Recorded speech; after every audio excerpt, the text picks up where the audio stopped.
बालेश्वर सहर मर्साई स्थित मीरांबिका आवासिक विद्यालय नवम वार्षिक उत्सव शनिवार विद्यालय प्रांगण में अनुष्ठित हो जाइछि। विद्यालय अध्यक्ष निरंजन खुंटिया सभापतित्व अनुष्ठित उत्सव में मुख्य अतिथि भाव पद्मश्री डॉक्टर दमयंती बेसरा जोगदे छात्र छात्री माने अध्ययन करने सह क्रीड़ा एवं ओडिया भाषा संस्कृतिर विकास दिगरे कार्य करने को परामर्श देथिले।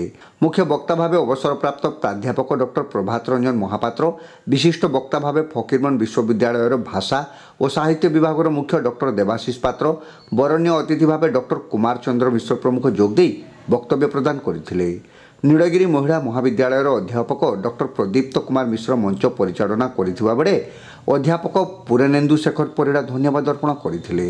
एही अवसर में विभिन्न प्रतियोगितार कृतित्व अर्जन करथिबा छात्र छात्री मानकु पुरस्कृत करा जायथिला। शेष में छात्र छात्री मानक द्वारा सांस्कृतिक कार्यक्रम परिवेषण करा जायथिला।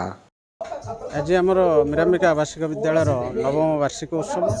यही उत्सव में पिलांकर सांस्कृतिक जो शारीरिक क्रीड़ा जोटा तार वार्षिक जो पुरस्कार वितरण उत्सव, सांस्कृतिक कार्यक्रम एवं आमर नवम वार्षिक उपलक्षे आमर ये उत्सव अनुष्ठित होता। तो आम केवे क्या सहित तुलना करूँ, किंतु आम चेष्टा करूँ प्रत्येक अभिभावकों जो तत्व नहीं कि जो चिंताधारा जो भावना नहीं कि ये आम पाखे पिला छाड़ी था, आम से पिला से धारा तैयारी करने जोटा कि आम पाखे पिला केवल बौद्धिक नुहे तार शारीरिक बौद्धिक एवं मानसिक स्तर में दक्ष हो प्रतिष्ठित हो।